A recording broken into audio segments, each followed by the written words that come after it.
피아가သူ့စကားကိုနားထောင်နေသူပေါ့နော်သူ့ကိုကြောက်ရွံ့နေသူကပညာရှိတယ်ပညာရဲ့အချုပ်အခြာကိုရတယ်လို့ပြောတယ်ဆိုတော့ဒါကဟိုစကားအဖြစ်ပြောလိုက်တဲ့စကားတစ်ခုမဟုတ်ဘူးဘာဖြစ်လို့ဖះကိုကြောက်ရွံ့နေသူကပညာရဲ့အချုပ်အခြာကိုရတယ်လို့ဖះကပြောရတယ်လဲဆိုရင်ကျွန်တော်တို့လူဆိုတာဒီနေ့အခုမှပဲအသက်ရှင်ရတယ်เนาะကျွန်တော်တို့ကနောက်တစ်စက္ကန့်တစ်မိနစ်ဘာဖြစ်မလဲဆိုတော့ကျွန်တော်တို့မသိနိုင်ကျွန်တော်တို့မှာအဲ့ဒီဉာဏ်ပညာမရှိဆိုတော့နောက်တစ်နှစ်နောက်10နှစ်ဆိုပိုဆိုးတယ်เนาะဘာဖြစ်လာမလဲကျွန်တော်တို့မသိနိုင်ဒါပေမဲ့ကျွန်တော်တို့ကဘယ်လိုလဲဆိုတော့သိတယ်လို့ကျွန်တော်တို့ကကိုထင်မှတ်ကြတယ်အဲ့တော့အဲ့ဒီလိုထင်မှတ်တဲ့လက္ခဏာကျွန်တော်တို့ကအဲ့လိုမထင်ဘူးလို့ကိုတော့တွေးကြလိမ့်မယ်ဒါပေမဲ့အဲ့ဒီလိုထင်မှတ်တဲ့လက္ခဏာပါလဲဆိုကျွန်တော်တို့ဆုံးဖြတ်ချက်တွေချတဲ့အခါမှာပေါ်လာတယ်ကျွန်တော်အနာဂတ်တွေအတွက်ဆုံးဖြတ်ချက်တွေချတဲ့အခါမှာကျွန်တော်တို့ကဘယ်ပေါ်မှာအခြေခံပြီးတော့မှချတယ်လဲဆိုတဲ့အရာကိုကြည့်ရင်ကျွန်တော်တို့ကအနာဂတ်ကိုပိုသိနေတဲ့ပုံစံမျိုးနဲ့ကျွန်တော်တို့ချကြတယ်ဆိုတာကိုတွေ့ရလိမ့်မယ်ဆိုတော့ကျွန်တော်တို့သိရမှာကဖျားသည်ကျွန်တော်တို့လူမဖြစ်ခင်ကတည်းကကျွန်တော်တို့ရဲ့အဆုံးထိဖျားကမြင်နိုင်တဲ့အနာဂတဉာဏ်တော်ရှင်ဖျားဖြစ်တယ်အဲ့တော့ကျွန်တော်တို့မသိမမြင်နိုင်တဲ့အနာဂတ်မှာကျွန်တော်တို့ရွေးချယ်မှုကြောင့်ဖြစ်လာမဲ့ကောင်းကျိုးဆိုးကျိုးတွေအားလုံးကိုဖျားသိတယ်ဆိုတော့ဘုရားကဘာလုပ်တယ်လဲဆိုရင်အဲ့ဒီရွေးချယ်မှုတွေမမာရလေအောင်အခုကျွန်တော်တို့မှန်ကန်စွာဆုံးဖြတ်တတ်ဖို့မှန်ကန်စွာရွေးချယ်တတ်ဖို့သူကသူ့ရဲ့နီလန်းကိုကျွန်တော်တို့ကိုသင်ပေးတယ်ကျွန်တော်တို့ကိုစကားပြောတယ်အဲ့တော့အဲ့ဒီစကားကိုကျွန်တော်တို့နားထောင်တဲ့အခါမှာပြဿနာတွေကတော့ပျောက်သွားတာတော့မဟုတ်ဘူးဒါပေမဲ့အဲ့ဒီပြဿနာတွေကိုကျွန်တော်တို့ကမှန်ကန်စွာဘာလို့တတ်သွားလဲဆိုရင်ရင်ဆိုင်တတ်သွားတယ်ဖြေရှင်းတတ်သွားတယ်ဒါပေမဲ့ဒီနေ့ကျွန်တော်တို့ဝမ်းနဲစွာတွေ့ရတဲ့အရာကဘာလဲဆိုခရိယန်လို့ခေါ်တဲ့เนาะယုံကြည်သူလို့ခေါ်တဲ့ခရိယန်တော်တော်များများကနှုတ်ကပတ်တော်နဲ့ပတ်သက်ရင်အလေးအနက်မထားဘူး။ဒါသူတို့မသိတာဘာလဲဆိုတော့အဲ့ဒီလိုအလေးနဲ့မထားခြင်းကကိုယ့်ရဲ့အနာဂတ်ကိုဖျက်ဆီးနေတာဖြစ်တယ်ဆိုတာကိုသူတို့မသိကြဘူး။ဘာကြောင့်လဲကျွန်တော်တို့အနာဂတ်ကိုကျွန်တော်တို့မသိဘူး။ဖျားဆိုတာကထာဝရဖြစ်တယ်เนาะထာဝရလို့ဆိုတဲ့အဓိပ္ပာယ်ကဘာလဲဆိုရင်သူကကျွန်တော်တို့လိုအတိတ်ပြစ္ဆုတ်ပံအနာဂတ်နဲ့ကန့်သက်ထားခြင်းခံရတဲ့ပုံကိုမဟုတ်တယ်လို့အဲ့ဒီကျွန်တော်တို့ရဲ့အတိတ်ကျွန်တော်တို့ရဲ့ပြစ္ဆုတ်ပံကျွန်တော်ရဲ့အနာဂတ်အလုံးစုံကိုသိတော်မူသောဖခင်ဖြစ်တယ်။ဒါကြောင့်ကျွန်တော်တို့ရဲ့အနာဂတ်မှာကျွန်တော်တို့သူခံစားစေခြင်းနဲ့ကောင်းကျိုးမင်္ဂလာကိုခံစားရစေဖို့သူကကျွန်တော်တို့ကိုနှုတ်ကပတ်တော်သူ့ရဲ့စကားသူ့ရဲ့တမန်တရားအဖြစ်ကျွန်တော်တို့ကိုတွင်တင်ပြီးတော့မှဒီလမ်းကိုလျှောက်ပါငါသားဒီလမ်းကိုမလျှောက်ပါနဲ့ဒီလိုသွားရင်ဒီလိုဖြစ်မယ်လို့သူကကြိုပြီးတော့မှကျွန်တော်တို့ကိုနီလန်ပေးထားတာဖြစ်တယ်။အဲ့တော့အဲ့ဒီစကားကိုနားထောင်တဲ့အခါအဲ့ဒီအတိုင်းကျွန်တော်တို့အသက်ရှင်တဲ့အခါမှာကျွန်တော်အနာဂတ်မှာမှန်ကန်စွာဆုံးဖြတ်ချက်တွေကိုချတက်လာတယ်ရွေးချယ်မှုတွေကိုမှန်ကန်စွာလုပ်တက်လာတယ်အဲ့ဒီအခါမှာအဲ့ဒီမှန်သောရွေးချယ်မှုရဲ့အကျိုးမှန်သောမင်္ဂလာကိုကျွန်တော်တို့ကခံစားရတယ်ဆိုတော့တစ်ခါလေကျရင်ကျွန်တော်တို့ကတမန်တရားကိုမှန်ကန်စွာသင်ယူခြင်းမရှိဘဲနဲ့ကိုထင်ရမြင်ရတဲ့အကောင်လုံးအနက်ဖွင့်ကိုကြိုက်သလိုဆွဲယူပြီးတော့မှဟလာကိုလှုပ်ချင်တဲ့အရာတွေကိုစမ်းစာကိုလိုက်ပြီးတော့မှထောက်ခံခိုင်းတယ်ဆိုတော့စမ်းစာဆိုတာကျွန်တော်တို့ဖြစ်ချင်တာကိုထောက်ခံဖို့ဖျားပေးထားတာမဟုတ်ဘူးစမ်းစာကပြောတဲ့အရာကိုကျွန်တော်တို့ဝန်ခံဖို့ဖျားပေးထားတာဖြစ်တယ်ဆိုတဲ့အခါမှာကျွန်တော်ဘာတွေတွေ့ရလဲဆိုတော့လောလောဆယ်မှာဟလာဖျားစကားဒီလိုလောက်ကြီးအရေးမကြီးပါဘူးဟာဒီဆရာတွေကဒီလိုအရန်ကိုခြောက်ချားနေတယ်ဟလာအဆွမ်းရောက်နေတယ်ဘာညာပြောကြတဲ့သူတွေเนาะပြီးရင်တမန်တရားကိုအလေးလေးနဲ့မထားဘဲနဲ့တမန်တရားနဲ့ဟလာပတ်သက်လာရင်ပေါ်တီပေါ်ဆနေတဲ့သူတွေဟာအနာဂတ်မှာဟလာအိမ်နောင်မိသားစုတွေရဲ့အသက်တာမှာသားသမီးတွေရဲ့အသက်တာထဲမှာသူတို့ရဲ့အနာဂတ်မှာတဖြည်းဖြည်းနဲ့ဘာဖြစ်လာလဲဆိုတော့ခန်းချောက်လာတယ်ဝမ်းမြောက်ခြင်းတွေပျောက်ဆုံးလာတယ်ကျွန်တော်ဘုရားစကားနားမထောင်လို့မချမ်းသာဘူးလို့ကျမ်းစာထဲမှာတော့မရေးထားပါဘူးတခုတော့ရှိတယ်ဘုရားစကားနားမထောင်ရင်သင်ဘလောက်ပဲပတ်စံရှိဘလောက်ပဲချမ်းသာဘလောက်ပဲရုပ်ဝတ္ထုတွေကြွယ်ဝပါစေသင်မှာဝမ်းမြောက်ခြင်းငြိမ်သက်ခြင်းသင်အသက်တာထဲမှာရှိလာမှာမဟုတ်ဘူးမင်္ဂလာပျောက်ဆုံးသွားလိမ့်မယ်ဆိုတော့ပတ်စံဆိုတာမင်္ဂလာမဟုတ်ဘူးရုပ်ဝတ္ထုပစ္စည်းဆိုတာမင်္ဂလာမဟုတ်ဘူးအတွင်းထဲမှာရှိတဲ့ငြိမ်သက်ခြင်းဝမ်းမြောက်ခြင်းရှင်လန်းခြင်းအဲ့ဒီຢာတွေကမင်္ဂလာဖြစ်တယ်အဲ့တော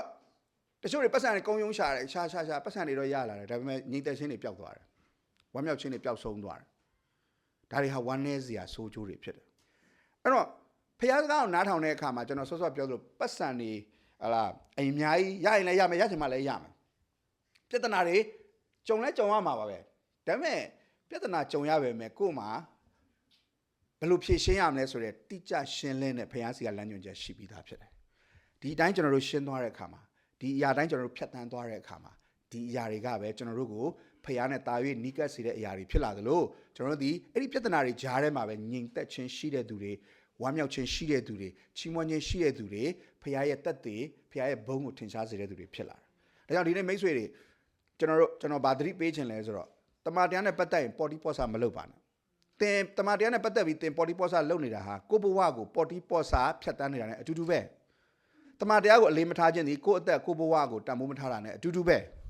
เนาะဒါကြောင့်ဖျားသည်ကျွန်တော်တို့ကိုကြိုမသိကြိုမမြင်နိုင်တဲ့ဉာဏ်နှိမ့်နဲ့ကျွန်တော်တို့အတွက်အနာဂတန်တထာဝရဉာဏ်တော်နဲ့ပြည့်စုံတဲ့ဖျားကအနာဂတ်ကိုမှန်ကန်စွာဖြတ်တန်းနိုင်ဖို့အခုကတည်းကကျွန်တော်တို့ကိုဘယ်ကနေဘယ်ခြေလမ်းကိုရွေးချယ်လျှောက်လမ်းမှာလို့တွင်တင်နေတဲ့ဖျားဖြစ်တယ်ဆိုတော့တခုတော့ရှိတယ်ဖျားဟာအာနာရှင်မဟုတ်တဲ့အတွက်ကျွန်တော်တို့ကို by force တော့လောက်မှာမဟုတ်เนาะမင်းငါစကားနားမထောင်ရင်တော့ငါဒီလိုလှုပ်ပလိုက်မယ်ဟိုလိုလှုပ်ပလိုက်မယ်ဆိုတော့ကျွန်တော်တို့နတ်စားရဲ့ယုံကြည်မှုနဲ့ဖျားကိုသွားကိုးကွယ်လို့မရဖျားအဲ့လိုမဟုတ်ဘူးကျွန်တော်တို့ကိုလွတ်လပ်စွာရွေးချယ်ခွင့်ပေးထားတယ်သို့တော့ရွေးချယ်မှုတိုင်းမှာရှိလဲဆိုရင်အကျိုးဆက်ရှိတယ်အဲ့တော့ဖျားမရွေးစေခြင်းနဲ့ရွေးချယ်မှုကိုလုပ်ပြီးတော့မှကိုပြဿနာကြုံလာတဲ့ကမှာဖျားဘာဖြစ်လို့ကျွန်တော်ဒီလိုကျမတို့ဒီလိုပြဿနာတွေပေးတွေးရတာလဲဆိုတော့မေကွန်ဖျားသွားမေးလို့မရကျွန်တော်ရဲ့ရွေးချယ်မှုနောက်မှာကျွန်တော်ရိတ်သိမ်းရမယ့်အရာတွေရှိတယ်ဆိုတော့တမန်တရားကိုရွေးချယ်တဲ့သူကတော့ပြဿနာတွေကြုံနေရင်လဲတိုက်ပွဲတွေကြုံနေရင်လဲစိန်ခေါ်မှုတွေကြုံနေရင်လဲအဲ့ဒီစိန်ခေါ်မှုတွေပြဿနာတွေတိုက်ပွဲတွေထဲမှာဖျားပေးတဲ့ညီသက်ချင်းနဲ့ဖျားပေးတဲ့စစ်မှန်တဲ့အောင်မြင်ခြင်းမင်္ဂလာကိုရမယ်ဆိုတော့အရင်ဆုံးကျွန်တော်ပြောချင်တယ်ဆိုတော့ဒီနေ့ကျွန်တော်တို့ကောလောသဲခန်းကြီးနှစ်အငယ်6ခုနှစ်ကနေเนาะကျွန်တော်တို့ကိုရှင်ပေါလုပြောတဲ့စကားထဲကနေပေါ့เนาะကျွန်တော်အသက်တာကိုဆင်ခြင်စရာရှိတယ်အဲ့ဒါဘာလဲဆိုတော့ထို့ကြောင့်သင်တို့သည်သခင်ယေရှုခရစ်ကိုခံယူပြီးသည်ဖြစ်၍ထိုသခင်၌စိုက်ပျိုးခြင်းတည်ဆောက်ခြင်းရှိလျက်နိဥပဒေသားကိုခံပြီးသည့်တိုင်ယုံကြည်ခြင်း၌မြဲမြံစွာဆွဲလန်းလျက်ကျေးဇူးတော်ကိုချီးမွမ်းခြင်းနဲ့တကွယုံကြည်ခြင်းတိုးပွားပြည့်စုံလျက်ထိုသခင်၌ကျင်လည်ကြလော့ဆိုတော့ခရစ်တော်ကိုခံယူပြီးတဲ့အခါမှာတဲ့ကျွန်တော်တို့ကဘာဆက်လုပ်ရမလဲဆိုရင်ဘာဆက်ဖြစ်ရမလဲဆိုရင်ထိုသခင်ထဲမှာစိုက်ပျိုးခြင်းနဲ့တည်ဆောက်ခြင်းအင်္ဂလိပ်လိုကတော့ rooted เนาะထိုသခင်အထဲမှာအမြင့်ကျပြီးတော့မှပြီးရင် built up တဖြည်းဖြည်းနဲ့ထပ်ဆင့်တည်ဆောက်ခြင်းခံတဲ့အတ္တမျိုးဖြစ်ဖို့လိုတယ်ပြီးရင်နောက်ဆုံးမှာဗာရေးထားလဲဆိုယုံကြည်ခြင်းတိုးပွားပြည့်စုံပြီးတော့မှထိုသခင်အထဲမှာပဲဗာဖြစ်လဲဆိုရင်ကျင်လည်ရမယ်အဲယုံကြည်သူတရားရဲ့အတ္တကိုကြည့်မယ်ဆိုရင်သူကယေရှုခရစ်တော်ကိုခံယူပြီးပြီဆိုပြီးသွားပြီဆိုတဲ့အရာမျိုးမဟုတ်ဘူးယုံကြည်သူတရားရဲ့အတ္တကကယ်တင်ခြင်းရပြီဆိုအခုဘယ်လိုဖြစ်နေလဲဆိုတော့ကယ်တင်ခြင်းကဗာလဲဆိုတော့ကျွန်တော်တို့ကလှုပ်ချင်တာလှုပ်ဖို့အတွက်လက်မှတ်သွားယူတယ်လို့ဖြစ်နေ no အဲ့ဒါကယ်တင်ခြင်းရတာမဟုတ်ကျွန်တော်တို့လုံးဝလက်မခံလူတယောက်ကကယ်တင်ခြင်းရတယ်ဟာယေရှုခရစ်တော်ငါ့အတွက်ကားတိုင်းပေါ်မှာအသေးခံပြီးဟာမြုပ်နဲ့တင်းကြိုပြီးတော့3ရက်မြောက်တဲ့နေ့မှာရှင်ပြန်ထားမြောက်တာငါယုံပေးတဲ့အတွက်ငါငရဲမသွားရတော့ဘူးဆိုပြီးတော့မှအဲ့ဒီအရာကိုအပြစ်လုပ်ခွင့်လက်မှတ်တစ်ခုလိုကင်ပြီးတော့မှလှုပ်ချင်တာလှုပ်နေတဲ့သူဒီကယ်တင်ခြင်းရတဲ့သူရဲ့လက္ခဏာမဟုတ်ဘူး။ဘာကြောင့်လဲဒါကိုဘာဖြစ်လို့ဟလာလူတွေကနားမလဲကြလဲဆိုတော့စစ်မှန်တဲ့တမန်တရားကိုဆက်ပြီးမခံယူကြလို့ဖြစ်တယ်။တကယ်စစ်မှန်တဲ့ကယ်တင်ခြင်းကိုခံစားရတဲ့သူခရစ်တော်ကိုတကယ်ပဲကယ်တင်ပါရှင်ဖြစ်လက်ခံတဲ့သူကကျမ်းစာထဲမှာသူကအသစ်တော်မွေးဖွားခြင်းရှိတဲ့အတွက် regenerated လို့ခေါ်တယ်သူရဲ့မျိုးရိုးပြောင်းသွားတယ်အပြစ်သားဘဝနဲ့အသက်ရှင်ခြင်းထဲမှာမွေးလျော်တဲ့သူမဟုတ်တော့အရင်ကလည်းအပြစ်သားဘဝမှာအသက်မရှင်ခြင်းလို့ကိုဖျားသားဖြစ်နေတာဆိုတော့အပြစ်ထဲမှာမွေးလျော်ဖို့ကယ်တင်ခြင်းယူတယ်ဆိုကြတဲ့ကသူဟာကယ်တင်ခြင်းကိုရနိုင်တဲ့သူမဟုတ်ဘူးဒါကိုကျွန်တော်ဒီအညီကူမောင်နှမတွေကိုသိစေချင်တယ်ကယ်တင်ခြင်းရောက်တယ်ဆိုတာလှုပ်ချင်တာလှုပ်ဖို့ဖျားပေးတာမဟုတ်ဘူးယေရှုရဲ့နာမကိုကမိမိလူတို့ကိုအပြစ်မှကယ်ချွတ်မိသူဆိုတဲ့နာမတော်ဖြစ်တယ်အပြစ်စီရင်ခြင်းမလို့မပြောထားဘူးအပြစ်မှဆိုတော့ကျွန်တော်ကအပြစ်ထဲမှာပျော်နေတယ်ဆိုကြတဲ့ကအဲ့ဒါကယ်တင်ခြင်းမရတဲ့လက္ခဏာဖြစ်တယ်အဲ့တော့တချို့ကကယ်တင်ခြင်းနဲ့ပတ်သက်သိတယ်ယေရှုခရစ်တော်သိခံတယ်ကားတိုင်းပေါ်မှာဟလာငါအတွက်ဘေးပြည့်ကျွေးဆက်တယ်ပြီးရင်မြုပ်နှံသင်းကြိုတယ်3ရက်မြောက်တဲ့နေ့မှာရှင်ပြန်ထမြောက်တယ်ငါယုံတယ်ဒါကြောင့်ငါကယ်တင်ခြင်းရပြီဟာအရက်တောက်လဲငါငရဲမသွားတော့ဘူးစစ်လိတ်တောက်လဲကယ်တင်ခြင်းမရှုံးဘူးမဟုတ်ဘူးမရှုံးပါဘူးရကိုမရတာရကိုမရတာဘာဖြစ်လို့လဲရသွားတဲ့သူကအပြစ်နဲ့ပတ်သက်လာရင်အပြစ်ကိုယုံမုန်းလာတယ် तू မရှောင်နိုင်ရင်တော့မှမုန်းတယ်ဘာလို့ငါလုံးမိတာလဲလုံးမရင်ဝမ်းနေတယ်အပြစ်နဲ့ပတ်သက်ပြီးဝမ်းမနေဘူးဆိုကြတဲ့က तू က तू ကယ်တင်ခြင်းကိုနားလေသဘောပေါက်ရင်မကလို့သူများကိုရှင်းပြနိုင်တယ်ပဲပြောရှင်းပြနိုင်သိရင်ရှင်းပြနိုင်တာပဲနော်ဒါပေမဲ့ तू တကယ်မရောက်တာဘာကြောင့်လဲအတွင်းထဲမှာစစ်မှန်တဲ့ regeneration ဆိုတဲ့ပြောင်းလဲခြင်းတတ်သိမရှိဘူးဆိုတော့ဒါကြောင့်ကျွန်တော်တမန်တရားကိုမှန်မှန်ကန်ကန်သင်ယူဖို့အင်မတန်အရေးကြီးတယ် ဆိုတော့ကဲတင်ချင်းလူတယောက်ကဲတင်ချင်းတကယ်ရောက်တဲ့လက္ခဏာတွေမှာဘာလဲအပြစ်ကိုယုံမုန်းသွားခြင်းပါတယ်အပြစ်လုံးမရင်ဝမ်းနည်းခြင်းဆိုတာပါလာတယ်ဘာကြောင့်အထက်မှာဝိညာဉ်တော်ရှိတယ်ကဲတင်ချင်းရောက်ပြီဆိုပြီးတော့မှအပြစ်ကိုချေချေနဲ့လှုပ်ရုံမကစံစာကိုပါကိုအပြစ်လုပ်ဖို့လိုက်ကာကွယ်ပေးနေဆိုသေချာတဲ့ဒီလူငရဲသွားမှာဘာကြောင့်လဲကဲတင်ချင်းရောက်ကိုမရတာသူစပြီးတော့ကဲတင်ချင်းကိုလက်ခံခြင်းနဲ့ရည်ရွယ်ချက်ကိုကဘာလဲဆိုရင်အပြစ်လုပ်ခြင်းလို့ကဲတင်ချင်းကိုလက်ခံတာဖះဘယ်လိုလုပ်ပေးလို့ရမလဲအဲ့ဒီလူဖះအားလုံးကိုပေးတယ်ဆိုတာအပြစ်နွန်ထဲကနေယုံမထွက်နိုင်လို့ယုံထွက်ခြင်းတဲ့သူတွေအတွက်ပေးတာနော်လူသားအားလုံးကအပြစ်နွန်ထဲမှာကျသွားတယ်အဲ့ဒီကျသွားခြင်းကြောင့်စီရင်ခြင်းကိုခံရမှာဖြစ်တယ်ဒါပေမဲ့ခရစ်တော်ရဲ့အသက်ပေးခြင်းအပြစ်ကြွေးဆက်ပေးခြင်းကကျွန်တော်တို့ကိုစီရင်ခြင်းကလွတ်ယုံလေးပဲလုပ်ပေးဖို့သူပေးဆက်ခဲ့တာမဟုတ်ဘူးကျွန်တော်တို့ကိုယ်တိုင်မယုံထွက်နိုင်တဲ့အဲ့ဒီအပြစ်နွန်ထဲကနေပါယုံထွက်နိုင်ဖို့ပေးဆက်ခဲ့တာဖြစ်တယ်ဒါကြောင့်မှတ်ထားပါလူတယောက်ကငါကဲတင်ကြီးရပြီးငါလှုပ်ချင်တာလှုပ်လဲငါငရဲမတော့တော့ဘူးဆိုသေချတယ်ဒီလူကတနာစရာသူပဲကိုကဲတင်ကြီးရောက်တယ်ထင်ပြီးငရဲသွားမဲ့သူဖြစ်တယ်တောက်တခြားမှတ်ထားပါဒါကိုကျွန်တော်ဘာကြောင့်ဒီဟာကိုအထူးပြုပြီးပြောရလဲဆိုတော့ကျွန်တော်ကိုယ်တိုင်လည်းအရင်တုန်းကအဲ့လိုထင်ခဲ့တယ်နော်ကဲတင်ကြီးဘာလို့ငရဲမသွားတော့ဟုတ်တယ်ဘာလို့ငရဲမသွားတော့ဘူးဆိုတာကဲတင်ကြီးရှုံးတယ်မရှုံးဘူးဆိုတဲ့ဆုံးဖြတ်ချက်ကိုချစရာအကြောင်းတော့မရှိဘူး။ဘာကြောင့်လဲသူကအစကတည်းကကိုမရထားတာ။နော်။ဆိုတော့သခင်ယေရှုခရစ်ကိုသင်ခံယူပြီးရင်ဘာလုပ်ရမလဲ။ဘာဖြစ်ရမလဲ။စိုက်ပျိုးခြင်းရှိရမယ်။ထိုသခင်၌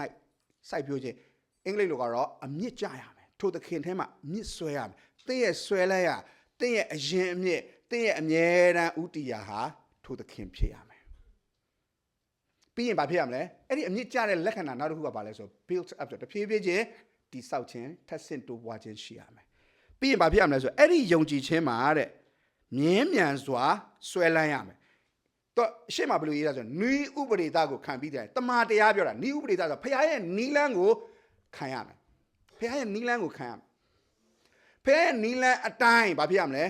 ယုံကြည်ခြင်းမှာမြဲမြံဆွဲလန်းယုံကြည်ခြင်းမှာမြဲမြံဆွဲလန်းတယ်ဆိုတဲ့စကားကိုအရှိကစကားမပါဘဲနဲ့ပြောလို့မရဆိုတော့ကျွန်တော်တို့ကတစ်ခါကျရင်ယုံခြင်းသလိုယုံတယ်။နော်ဒီနေ့အများကြီးကြားနေရတယ်ခရစ်တော်ကိုယုံကြည်တဲ့သူဖခင်သားသမီးဆိုတာမီလန်နာဖြစ်ရမယ်အဲ့ဒါပောက်ကရယုံကြည်ခြင်းလို့ခေါ်တယ်။နော်ဒီထဲမှာအဲ့ဒါမျိုးတွေကြိုက်နေတဲ့ညီကောင်မောင်တွေကျွန်တော်အပြတ်ပဲပြောမယ်အဲ့ဒါပောက်ကရယုံကြည်ခြင်းလို့ခေါ်တယ်။တကယ်တမ်းကျွန်တော်တို့လိုအပ်တာထာဝရအာမခံချက်ဖြစ်တယ်။ငွေကြေးအာမခံချက်မဟုတ်ဘူး။ငွေကြေးအာမခံချက်လိုချင်ဒီမှာအာမခံတွေတွားဝယ်ရတယ်အဲ့လိုပြောလို့ဆရာဖះနဲ့တွားလာတဲ့သူကအဲ့ဒီအရာတွေရောဖះကမမဆဘူးလားမဆပါတယ်ဒါပေမဲ့ကျွန်တော်တို့ကိုဖះကလောဘသားတွေမောဟသားတွေအတ္တသမားတွေဖြစ်အောင်ဘယ်တော့မှမလုပ်ဘာကြောင့်လဲအဲ့ဒါအပြစ်ရဲ့လက္ခဏာဖြစ်တယ်လူတယောက်ဟာချမ်းသာရင်ချမ်းသာမယ်ဆင်းရဲရင်ဆင်းရဲမယ်ဒါပေမဲ့ဖះသားပီတာတဲ့လက္ခဏာကချမ်းသာနေတဲ့သူကမာနမကြည့်ဘူးအဲ့ဒီငွေကြေးရှိခြင်းအပေါ်မှာသူကစကားမပြောဘူးမဝါကြွားဘူးဖះသားဆိုတာဟိုကဝေးရမယ်ဒီကဝေးရမယ်ဆိုတဲ့စကားဘယ်တမန်တော်မှမရေးထားဘူးဒါပေမဲ့ဒီနေ့ခရိယန်တွေကအဲ့ဒါတွေလုပ်နေကြတယ်ဆိုတော့ဘယ်လိုလုပ်ကျွန်တော်တို့ကမယုံကြည်သူတွေဧဝံဂေလိပြောကြမလဲဆိုတော့ဤဥပဒေတာကိုခံပြီးသည့်အတိုင်းတမာတရားနဲ့အညီတဲ့ဘာဖြစ်ရမလဲယုံကြည်ခြင်းမှာမြဲမြံဆွဲလန်းဆိုတော့ရိုးရိုးဆွဲလန်းလို့မရဘူးမြဲမြံနေရမယ်စစ်မှန်တဲ့နီလန်းနဲ့ယုံတဲ့အပေါ်မှာကျွန်တော်တို့ကခိုင်ခန့်ဆွဲလန်းခြင်းရှိရမယ်အခုကျွန်တော်တို့ကဘာဆွဲလန်းလဲလောကအရာပဲဆွဲလန်းတယ်တရားဟောချက်နားထောင်ရင်လည်းလောကအရာဘာတွေတိုးပွားမလဲကျွန်တော်တို့ကနားထောင်ခြင်းတယ်ဘာကြောင့်လောကအရာကိုဆွဲလန်းနေလို့ဖြစ်တယ်အဲ့တော့ယုံကြည်ခြင်းဟာဖခင်ရဲ့နီလန်းအတိုင်းငါအသက်ရှင်ခြင်းအဖြစ်ဖခင်ငါ့ကိုရည်ရွယ်ထားတဲ့အသက်တာဖခင်ငါ့ပေါ်မှာရှိတဲ့အလိုတော်ပြည့်စုံဖို့အတွက်ထာဝရမှာငါ့ကိုဖခင်ခံစားစေခြင်းနဲ့ထာဝရအကျိုးကိုရဖို့အတွက်ငါအဲ့ဒီနီလန်းကိုငါဆွဲလန်းမယ်ဘုရားကသာငါရဲ့ထာဝရအာမခံချက်ဖြစ်တယ်ယခုဘဝနောက်ဘဝအာမခံချက်အဲ့ဒါငါကိုးကွယ်တဲ့ဘုရားခရစ်တော်ဖြစ်တယ်ဂျေဇုတော်ဖြစ်တယ်အဲ့တော့စတာဆိုရင်ဘာလဲဆရာငွေမလို့ချင်ငွေလိုချင်ပါတယ်ငွေလိုချင်တယ်မှားတယ်လို့ကျွန်တော်မပြောဒါပေမဲ့ဘုရားနာမကိုငွေလိုချင်တဲ့စိတ်နဲ့အသုံးမချဖို့လိုတယ်မြေကြီးပေါ်မှာလောကမှာကျွန်တော်တို့ခန္ဓာကိုယ်နဲ့နေတဲ့အခါမှာခန္ဓာနဲ့ပတ်သက်တဲ့အရာတွေလိုအပ်ပါတယ်ဒါပေမဲ့မှတ်ထားပါအဲ့ဒါကျွန်တော်တို့အမိပြုဖို့မဟုတ်ဘူးဒီနေ့ဘဝမှာအခက်ခဲတွေနော်ဒုက္ခဆင်းရဲတွေအနှိမ့်မြင့်တွေအများကြီးဖြတ်တန်းခဲ့တဲ့သူတွေအားလုံးကိုသွားမေးကြည့်လိုက်ပတ်စံကခမည်းကိုဝမ်းမြောက်ခြင်းပေးလိုက်လို့မေးကြည့်သူတို့ပြောလိမ့်မယ်မပေးတထေးကြီးတွေဘာကြောင့်ဆူဆိုက်လောက်သွားကြတာလဲ နာမည်ကြီးရုပ်ရှင်မင်းသားမင်းသမီးတွေအဆိုတော်တွေဘာလို့ဆူဆိုက်လုပ်သွားကြတာလဲဘာဖြစ်လို့သူတို့မူရစေးဆွဲတာလဲပတ်စံအဖြေမဟုတ်လို့ကြော်ကြားမှုအဖြေမဟုတ်လို့ပေါ့အဲ့ဒါတွေအားလုံးကသူတို့ကိုဖြည့်ရှင်းနိုင်တယ်ဆိုရင်တော့ဖျားလည်းမလို့တော့ပတ်စံသာရှာကြကြော်ကြားအောင်သာလုပ်ကြဒီယောဂါဟာကျွန်တော်တို့အသင်းတော်ထဲမှာကျွန်တော်တို့ရဲ့ဟလာယုံကြည်သူတွေကြားထဲမှာ virus လို့ပြန့်နှံ့လာတယ်ဒါကိုဘယ်သူတွေကဖြန့်ဖြူးလဲဆိုရင်အဲ့ဒီအရာကိုကြိုက်တဲ့တရားဟောဆရာတွေကဖြန့်ဖြူးနေကြတဲ့အခါမှာအဲ့ဒါကိုကြိုက်တဲ့ခရိယန်တွေကလည်းဝိုင်းပြီးမိထိုးအားပေးကြတဲ့အခါမှာအခုအသင်းတော်ဟာအစိတ်တက်လာတယ်အဲ့တော့တင့်ကိုယ်တင်ပြန်ပေးပါတမန်တရားအစစ်နဲ့စစ်မှန်တဲ့ဖျားနီလန်တိုင်းယုံကြည်ခြင်းမှာတင်မြဲမြံစွာဆွဲလန်းနေသလားဒါမှမဟုတ်လောကအရာကိုဆွဲလန်းပြီးလောကအရာကိုပိုရချင်တဲ့စိတ်နဲ့ဖျားကိုကိုးကွယ်နေသလားဆိုတော့ကိုပြန်မေးပါအဲ့တော့အဲ့ဒီလိုမြဲမြံဆွဲလန်းပြီးရင်ဘာဖြစ်ရမလဲဆိုယုံကြည်ခြင်းဟာတိုးပွားပြည့်စုံပြီးတော့မှထိုသခင်ဖျား၌ကျင်လည်ရမယ်ဆိုတော့ကျွန်တော်တို့ရဲ့ကျင်လည်ခြင်းကျွန်တော်တို့ရဲ့ရှင်တန်ခြင်းကျွန်တော်တို့ရဲ့တွေးခြင်းခေါ်ခြင်းပြောခြင်းဆိုခြင်းနေခြင်းထိုင်ခြင်းအားလုံးကတဲ့ထိုသခင်အแทမှာပဲအမြဲတမ်းမွေ့လျော်ကျင်လည်နေခြင်းဖြစ်ရမယ်အတိတ်ဘက်ကပါထိုသခင်၌ကျင်လည်တယ်ဆိုတာထိုသခင်နဲ့ပတ်သက်ရင်ကျွန်တော်တို့ကအဲ့ဒီလိုဖျားစကားကိုဝန်ခံရှင်တန်ခြင်းကကျွန်တော်ရဲ့ lifestyle ကျွန်တော်ရဲ့အသက်ရှင်ခြင်းဖြစ်နေရမယ်လို့ပြောတာကျင်လည်ခြင်းဆိုတာဖျားเจ้าလာတယ်ဆိုတာလေကျွန်တော်တို့အချိန်နေပိုနေလို့လာကြတာတော့မဟုတ်ကြပါဘူးဒါဆိုရင်ဘာလို့လာလဲကိုမေးပါအရှိကပြောတဲ့သူတွေဟာလည်းတကယ်ပဲသူတစ်ပါးရဲ့အချိန်ကိုအလဟတ်တမဖြစ်အောင်တာဝန်ရှိသလိုနားထောင်တဲ့သူတွေကလည်းပြန်သွားတဲ့အခါမှာနှုတ်ကပတ်တော်ကဒါစစ်မှန်တဲ့တမန်တရားဟုတ်လားမဟုတ်လားဆိုစစ်ဆေးဖို့သင်တို့မှာတာဝန်ရှိတယ်အရှိမဆရာဖုံပြီးပြောတယ်ဆရာကိုထွေးပြောတယ်ဟာသူတို့ကတော့ဖျားလူတွေပဲသူတို့ပြောတာအားလုံးမှန်တယ်ဆိုပြီးတော့မှမလုပ်နဲ့အဲ့ဒါကိုမိုင်မဲသောသူပညာမဲ့သောသူဖြစ်စေလိမ့်မယ်စစ်ဆေးပါမှန်တယ်တမန်တရားအစစ်ဆွေဘာပြန်လို့ရအောင်လဲကိုစစ်ကြောပါတမန်တရားဟုတ်မဟုတ်စစ်ဆေးပါပြီးရင်ကိုစစ်ကြောပါဒီတမန်တရားတိုင်းငါအသက်တာမှာဖြစ်နေလားမဖြစ်နေရင်ငါအပြုပြင်ခံမယ်ဒီနေ့တစ်ခါကြာရင်အခုခေတ်ကဘယ်လိုဖြစ်လာလဲဆိုတော့ဟလာလူတွေအကြိုက်တရားဟောတဲ့သူတွေကိုဟလာအလူငွေပေးတဲ့သူတွေကများလာတဲ့ခါကျတော့တချို့ဆရာတွေကလူတွေမကြိုက်တာတော့မဟောရဲတော့ကျွန်တော်တို့ကမွဲတေကျွန်တော်ဟောရမှာပဲဘာကြောင့်လဲကျွန်တော်တို့တနေ့ကြာရင်စစ်ဆေးမှာလူမဟုတ်ဘူးဖေခရစ်တော်ရှေ့မှာကျွန်တော်တို့အားလုံးစရင်ရှင်းရမှာဖြစ်တယ်သင်ခံယူခဲ့တဲ့တရားနဲ့ပတ်သက်ပြီးသင်ရှင်းရမှာဖြစ်တယ်လို့ကျွန်တော်တို့ဝင်ငှခဲ့တဲ့သူတွေလည်းကျွန်တော်ဝင်ငှခဲ့တဲ့အရာတွေနဲ့ပတ်သက်ပြီးလူတွေကိုမှန်ကန်တဲ့တမန်တရားလမ်းကိုညွှန်ပြလားဒါမှမဟုတ်လမ်းလွဲစေလားဆိုတဲ့ကိစ္စနဲ့ခရစ်တော်ရှေ့မှာကျွန်တော်တို့စရင်ရှင်းရမှာဖြစ်တယ်အဲ့ဒီကျရင်ဘယ်သူမှအာမခံပေးလို့မရတော့ဘူးဒီနေ့သင်ခံယူတာတမန်တရားအစစ်ဖြစ်ပါစေအာမင်ဆိုတော့ဒါဆိုရင်ကျွန်တော်တို့အဲ့ဒီလိုစိုက်ပျိုးခြင်းနဲ့ပတ်သက်ပြီးတော့ပေါ့နော်ကျွန်တော်စူပြီးပြီဆိုတော့နည်းနည်းအားပေးခြင်းပြန်သွားမယ်နော်ကျွန်တော်စူပြီးပြီဆိုတော့ကျွန်တော်လူတော်ပြတွေ့ရတယ်အရန်ကြောက်တော့ဘာလို့တရားဟောတဲ့အမြဲတမ်းစူလို့ဆိုတော့စိုက်ပျိုးခြင်းဆိုတဲ့အရာနဲ့ပတ်သက်ပြီးတော့မှကျွန်တော်တို့စင်ကျင်စရာလေးတွေပေါ့နော်ရှိအဲ့တော့ဆာလံ62မှာနော်ကျွန်တော်တို့ကိုပြန်ပြီးစစ်ဆေးဖို့ပါ62ခုမြောက်သောဆာလံအငယ်7ကနေကြည့်တဲ့အခါမှာနောက်တကယ်တော့ကျွန်တော်တို့ဒါအစအဆုံးကြည့်မယ်ဆိုတော့7ကနေ15အထိပေါ့နော်အဲ့ဒီဟာလေးရှိတယ်ဒါပေမဲ့ကျွန်တော်တို့ဒီနေ့7ကိုပဲကျွန်တော်ကြည့်အောင်အဲ့တော့ဖြောင်းမှတ်တော်သူသည်တဲ့စွန်ပလွန်ပင်ကဲ့သို့ပွင့်လန်း၍လေဗနုန်တောင်ပေါ်မှာအာရစ်ပင်ကဲ့သို့ကြီးပွားလိမ့်မည်ကျွန်တော်အဲ့ဒီကောလောသဲကိုဆင်ကျင်တဲ့အချိန်မှာအဲ့ဒီကျမ်းပိုက်ကလေးပေါ်လာတယ်နော်62ခုမြောက်သောဆာလံဆိုတော့ကျွန်တော်အစ္စရေးရောက်တဲ့အခါမှာအဲ့ဒီစွန်ပလွန်တီးရတော်တော်ဈေးကြီးတယ်ဗျာကျွန်တော်ကတကယ်အရင်တော့မကြိုက်ဘူးဒါပေမဲ့ဈေးတော်ကြီးတယ်ကျမ်းမာရေးအတွက်လည်းတော်ကောင်းတယ်လို့ပြောကြတယ်နော်ဒါဆရာဝန်တွေကိုယ်တိုင်ကဒါပြောတဲ့အရာဖြစ်တယ်ကျွန်တော်ကအရင်လည်းမကြိုက်ဘူးဆိုတော့ဈေးလည်းကြီးတော့မစားဘူးဒါပေမဲ့သူများမှာတော့ကျွန်တော်ဝယ်သွားတချို့တွေကတော်တော်ကြိုက်ကြတယ်ဆိုတော့စွန်ပလွန်ဒီဟာတကယ်ပဲကျွန်တော်တို့ကျမ်းမာရေးအတွက်အင်မတန်မှကောင်းတဲ့အရာဖြစ်တယ်ဒါပေမဲ့ထူးဆန်းတာပါလဲဆိုတော့ကျွန်တော်သိတဲ့အတိုင်းပဲစွန်ပလွန်ပင်ပေါက်တဲ့နေရာကြည့်ရင်ကျွန်တော်တို့လိုဘယ်လိုခေါ်မလဲမိုးများတဲ့အရက်တွေမှာတိတ်မတွေ့ရစွန်ပလွန်ပင်မှာတွေ့ရဆိုအဲ့ဒီကန္နာယတွေမှာပေါက်အဲ့စဉ်းစားကြည့်နော်ကျွန်တော်တို့လူတော်တော်များများကအမြဲတမ်းစိမ့်လန်းဆိုပြတဲ့နေရာကိုပဲကြိုက်ကြတယ်ဒါပေမဲ့သင်ဟာယုံကြည်သူဖြစ်ရင်သင်ကိုဖခင်ကဘာပင်ဖြစ်စေခြင်းလဲဆိုရင်စွန်ပလွန်ပင်ဖြစ်စေခြင်းလဲအာမင်တိတ်အာမင်မထူရနော်နောက်မှဘာပါလာမလဲဆိုတော့မသိတော့အာမင်တိတ်မထူရကဲပြောကြည့်အောင်ကျွန်ုပ်ဒီစွန်ပလွန်ပင်ဖြစ်တယ်ပြောကြည့်ပါဦး တော့တိတ်မရှိဘူးနောက်မှပါလာမလဲဆိုတာတိတ်ပြီးတော့မှ confidence ကတိတ်မရှိနော်ရဲပြောပါကျွန်တော်ဒီ son plumbing ဖြစ်တယ်ဆိုတော့တခါလေကြာရင်ကျွန်တော်တို့ကလေကိုစဉ်းစားရတယ်နော်ငါကဘာဖြစ်လို့ဒီလိုမျောလင်းချက်မဲ့တဲ့ပတ်ဝန်းကျင်ကြီးမျောလင်းချက်မဲ့တဲ့အခြေအနေကြီးတွေမှာငါရောက်လာရတာလဲ son plumbing ဆိုတာစိတ်လက်နဲ့တောထဲမှာပေါက်တဲ့အပင်မဟုတ်ဂန္ဓာရမှာပေါက်တဲ့အပင်ဖြစ်တယ်အဲ့တော့တဲ့အာမင်ထူးနိုင်မလားson plumbing ရဲ့ပတ်ဝန်းကျင်မှာ son plumbing လို့အပင်မျိုးအတွက်ပြန်ပြီးတော့မှဟလားဟိုအရေးပေးမဲ့ဟလားသူ့ကိုပြန်ပြီးတော့မှအားဖြစ်စေမဲ့မြင်ကွင်းကမရှိပါဘူးဂန္ဓာရထဲမှာson plumbing ဟာဂန္ဓာရမှာပါဆိုတော့တကယ်တမ်းတော့ဂန္ဓာရလို့ပြောရင်ဒီလောကကြီးကဂန္ဓာရပါပဲเนาะကျမ်းစာ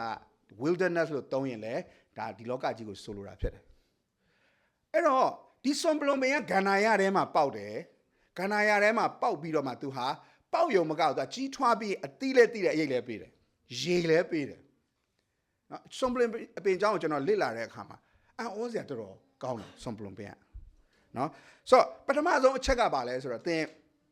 son plumbing ကိုကြည့်ရင် son plumbing ပေါက်တဲ့နေရာဒီဂန္ဓာရဖြစ်တယ်ဆိုတော့အားလုံးသိကြလိမ့်မယ်ဆိုတော့ဂန္ဓာရလို့အခြေအနေမျိုး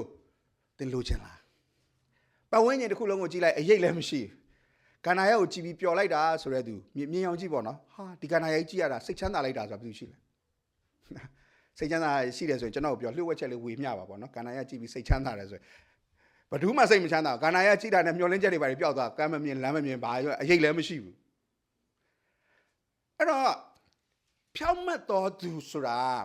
ဘယ်လိုလူလဲဆိုတော့အရင်ဆုံးကျွန်တော်စဉ်းစားရအောင် son plumbing ဆိုတဲ့အတ္တတာကိုကျွန်တော်တို့မစဉ်းစားခင်ဖြောင့်မတ်တော်သူဆိုတာဘာကိုယဉ်ညွှန်းလဲဓမ္မတစ်ဗြိဉ္ဉ်တစ်တရားနဲ့ပြောမယ်ဆိုရင်ဖြောင့်မတ်တော်သူဆိုတာနံပါတ်1ခရစ်တော်အားဖြင့်အပြစ်လွတ်ခြင်းကျေးဇူးကိုခံစားရတော်သူအင်္ဂလိပ်လိုဆိုရင်တော့ justification အပြစ်လွတ်စေခြင်းဖြောင့်မတ်တဲ့နော်ဖြောင့်မတ်ခြင်းကိုအပြစ်လွတ်စေတဲ့ဖြောင့်မတ်ခြင်းကိုခံစားရတော်သူယေရှုခရစ်တော်ကကျွန်တော်ရဲ့အပြစ်ကြွေးအပြစ်ဒဏ်ကိုကားတိုင်းပေါ်မှာခံပေးခဲ့တဲ့အတွက်ကျွန်တော်တို့ဒီအပြစ်ကြွေးအပြစ်ဒဏ်ကိုဆက်ဆရာမလို့ပဲနဲ့တရသေးစီရင်ခြင်းကလည်းလွတ်တော့ကြောင့်ကျွန်တော်တို့ justified by faith ဖြစ်သွားတယ်ကျွန်တော်တို့ဒီတရသေးလွတ်မြောက်ခြင်းရတော့အပြစ်စီရင်ခြင်းကလည်းလွတ်မြောက်တော်သူဖြစ်သွားတယ်ဒါကိုပထမဆုံး justification လို့ခေါ်တယ်အဲ့ဒါကိုမြန်မာကျမ်းစာမှာတော့ဖြောင့်မတ်ခြင်းလို့ပဲရေးတယ်ဒါပေမဲ့စရိတ်လက္ခဏာအရဖြောင့်မတ်တာမဟုတ်ဘူးဒါကပြစ်မှုကနေကင်းလွတ်တဲ့ဖြောင့်မတ်ခြင်းကိုဆိုလိုတာကဲတင်ချင်းရောက်တယ်ဆိုတာအဲ့တော့အလိုလိုနေရင်လူကသူများကြည့်လိုက်တာနဲ့ဟာဒီလူကအရန်ကိုဟလာဇာရိတာကောင်းတဲ့လူလို့မြင်သွားတာကိုဆိုလိုတာမဟုတ်ဘူးအဲ့တော့အဲ့ဒီနောက်မှာကျွန်တော်တို့ကဖြောင့်မတ်ခြင်းအသက်တာကိုကျွန်တော်တို့ကအသက်ရှင်ဖို့ righteousness ဆိုရဲဟလာဖခင်ရဲ့ဇယိုက်လက္ခဏာတည်းဟူတော့ကျွန်တော်တို့အသက်တာထဲမှာဟလာဖခင်ရဲ့သဘောတဘာဝနဲ့ထင်ရှားတဲ့အသက်ရှင်ခြင်းကိုကျွန်တော်တို့အသက်ရှင်ဖို့အတွက်ဖခင်ကဝိညာဉ်တော်ကိုပေးတယ်နှုတ်ကပတ်တော်ကိုပေးတယ်တမန်တရားကိုပေးတယ်ကျေးဇူးတော်ကိုပေးတယ်အဲ့ဒီအရာအဖြစ်ကျွန်တော်တို့အသက်ရှင်တဲ့အခါမှာဇယိုက်လက္ခဏာပြောင်းလဲခြင်းနဲ့အထဲထဲမှာဖြစ်လာတယ်ဒါကိုပြောတာဆိုတော့ဖြောင့်မတ်တော်သူဆိုတာနှစ်ဆင့်ရှိတယ်နံပါတ်1အပြစ်လွတ်ခြင်းဖြောင့်မတ်ခြင်းကိုရတော်သူအပြစ်လွတ်စေတဲ့ဖြောင့်မတ်ခြင်းကိုရတော်သူဖြစ်တယ်နံပါတ်2ကဇယိုက်လက္ခဏာပြောင်းလဲပေးခြင်းကိုလက်ခံပြီးအဲ့ဒီဇယိုက်လက္ခဏာပြောင်းလဲခြင်းတတ်သိရှိတော်သူဖြစ်တယ်ဘာအဖြစ်လဲတမန်တရားအဖြစ်ဝိညာဉ်တော်အဖြစ်ကျေးဇူးတော်အဖြစ်ဖြစ်တယ်အဲ့ဒီဖြောင့်မတ်တော်သူဘာကြောင့်လဲson plumbingဆိုတာက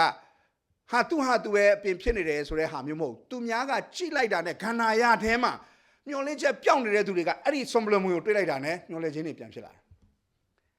လောကကြီးမှာခန္ဓာရထဲမှာသွားနေရတယ်လို့ခံစားနေရတဲ့သူကအများကြီးရှိတယ်ယုံကြည်သူတွေထဲမှာလည်းရှိတယ်ကိုက son plumbing အသက်တာကိုအသက်ရှင်ဖို့နေနေတာကိုတိုင်က son plumbing ရှာနေတဲ့အသက်တာမျိုးတွေရှိနေတဲ့ယုံကြည်သူတွေတပုံကြီးရှိတယ်ဆိုတော့သင်ကတော့ son plumbing ဖြစ်ပါစေအာမင်ဘာဖြစ်လို့လဲ son plumbing ဒီအသီးလဲပေးတယ်အရိပ်လဲပေးတယ်ရေကိုလည်းပေးနိုင်တဲ့အပင်ဖြစ်တယ်ဆိုတော့ကကြတော့ son plumbing ရဲ့လျှို့ဝှက်ချက်ကပါလဲ son plumbing ကနံပါတ်1သူ့ရဲ့အမြစ်ကတဲ့အရန်နက်တဲ့ထိသွားတယ်နော်အရန်နက်တဲ့ထိသွားတယ်ဆိုတော့အပေါ်ယံကန္နာယအခြေအနေမှာတော့သူ့ရဲ့အမြစ်အဲ့ဒီအပေါ်ယံကန္နာယထဲမှာပဲသူကတဲတောင်နေထဲမှာပဲသူ့အမြစ်ကိုထိုင်ဘယ်တော့မှသူအသက်ရှင်ဖို့မဖြစ်နိုင်တော့ဘူးသူရေကိုကောင်းကောင်းရဖို့မဖြစ်နိုင်ဘူးဆိုတော့သူကအဲ့ဒီလိုရေမရနိုင်တဲ့နေရာတွေကနေရေကိုမျောလင့်ပြီးတော့မှစောင့်စားပြီးရှင်သန်နေတာမဟုတ်ဘဲနဲ့မိုးကိုလည်းမမျောဘဲနဲ့တိမ်သောအရက်မှာလည်းအမြစ်ကိုမဖြာဘဲနဲ့သူကဟိုးအောက်ရေရောက်နိုင်တဲ့အထိသူ့ရဲ့အမြစ်ကိုထိုးသွင်းပြီးတော့မှသူဟာတကယ်ဟလာရေကြောကိုသူကရှာဖွေပြီးတော့မှအဲ့ဒီရေကြောကိုသူကအမိပြုတော့အပင်ဖြစ်တယ် ဆိုခရစ်တော်နဲ့သင်နဲ့ယဉ်ဤကြောင်းဝင်မှုဘလောက်နဲ့နဲတယ်လဲဆိုတာအရေးကြီးလာတယ်ထိုသခင်၌စိုက်ပျိုးတယ်လို့ပြောတဲ့အခါမှာကျွန်တော်တို့ကအပေါ်ယံစိုက်ပျိုးလို့မရဘူးအပေါ်ယံမှာမရှိဘူးစွန်ပလွန်မင်းဒီမြင်ရတဲ့အရက်ကရေကိုအမိမပြုတ်ဘူးမြင်ရတဲ့အရက်ကအစင်ပြေခြင်းကိုစွန်ပလွန်မင်းကအမိမပြုတ်ဘူးမမြင်ရတဲ့အရာနဲ့နဲသောနေရာမှာရှိနေတဲ့အရင်မြစ်ကိုသူကအဓိကအမိပြုတယ်ဆိုတော့ကျွန်တော်တို့ရဲ့အမိပြုခြင်းကအပြင်အရာတွေဖြစ်နေတယ်ဆိုရင်လာငွေလားဂုံတက်လားယာဒူးလားဘာလဲကျွမ်းကျင်မှုလားဒါဆိုရင်ကျွန်တော်စွန်ပလွန်မင်းမပြီးသားစွန်ပလွန်မင်းကမိုးလည်းမမျှော်မျောလင်းစရာမရှိတဲ့တဲခန္ဓာရကြီးကနေလဲသူဘာမှမရယူဘူးဟိုးအတွင်းဟိုးအောက်ဆုံးမှာရှိတဲ့အနက်ဆုံးမှာပဲရှိနိုင်တဲ့ဘယ်တော့မှမခန်းနိုင်တဲ့ဟိုးမြစ်ဟလားရေကြောကိုသူကတွားပြီးတော့မှအဲ့ဒီအမြစ်ကစုပ်ယူတယ်ခရစ်တော်ရဲ့အရင်မြစ်နဲ့ထိတွေ့ဖို့သင်ဘလောက်ထိနက်နက်သင်သွားတယ်လဲခရစ်တော်နဲ့သင်ရဲ့ယဉ်ကျေးကျွမ်းမှုရဘလောက်ထိနက်ဆိုင်တယ်လဲအဲ့ဒါကသင်ရဲ့စိမ့်လန်းဆိုပြေခြင်းကိုအဆုံးဖြတ်ပေးနေတာဖြစ်တယ်တခုခုဖြစ်တာနဲ့ဟာသွားပြီညှိုးကြသွားတချို့တွေဆိုဂန္ဓာရမှာတော့မဟုတ်ဘူးတခါလေကျရင်အရေးရှိတဲ့နေရာမှာတော့ညှိုးနေတာသူကဂန္ဓာရဆိုရင်တခါလေကိုရောဖယ်ပေးပါပဲဆူတောင်းနေကြတယ်ဂန္ဓာရဆိုဘယ်သူမှမသွားခြင်းဒါပေမဲ့ဝိညာဉ်ရေးကကြီးထွားခြင်းလားလို့မေးကြီးထွားခြင်းတယ်လို့ပြောပြန်ရောမရဘူးလေမဖြစ်နိုင်ဘူးလေကျွန်တော်တို့ကတခါကျရင်အဲ့လိုစန့်ကျင်မဲ့ဆူတောင်းချက်တွေတိတ်တောင်းတာဝိညာဉ်ရေးကမှအရင်တိုးတက်ခြင်းနဲ့ဆရာပြီးပါပြန်ဆရာဒီပြဿနာတွေမဖြစ်အောင်ဆူတောင်းပေးပါဘယ်လိုဆူတောင်းပေးရမလဲအဲ့တော့ကျွန်တော်တို့ကဝိညာဉ်ရေးကတိုးတက်ခြင်းနဲ့ဖျားပုံးထင်ရှားခြင်းနဲ့ဆိုရင်ကျွန်တော်ဆရာတွေဘယ်လိုဆူတောင်းပေးရမလဲသိလားသူ့ကိုစွန်ပလွန်ပင်ကဲ့သို့ဖြစ်ပါစေလို့ဆူတောင်းပေးယုံကြည်သူတွေကလည်းမသိပဲအာမင်ထူးလိုက်မယ်တဲ့ပါဟာစွန်ပလွန်ဟာသူကန္နာရမှာပေါက်ရမယ်ဆိုတာသူမသိဘူးလေ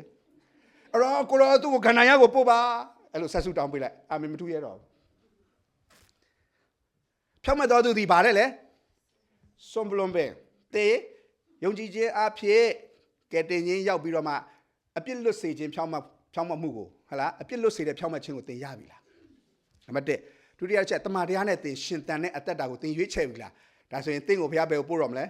ကန္နာရလို့အရက်ကိုသင်ကိုပို့တော့မယ်ကန္နာရလို့လောကကြီးထဲမှာသင်ကိုဘုရားကထင်ရှားဖို့အတွက်အသုံးပြုတော့မယ်အဲ့ဒီလိုထင်ရှားဖို့အတွက်သင်ရဲ့ခရစ်တော်နဲ့ယဉ်ဤကြောင်းမှမှုသည်ပေါ့တီပေါ့ဆဖြစ်လို့မရဘူးနက်နဲသောယဉ်ဤကြောင်းမှုဖြစ်ရမယ်မမြင်ရတဲ့အရက်မှာနက်နဲတဲ့ယဉ်ဤကြောင်းမှုကိုသင်တိဆောက်ပါ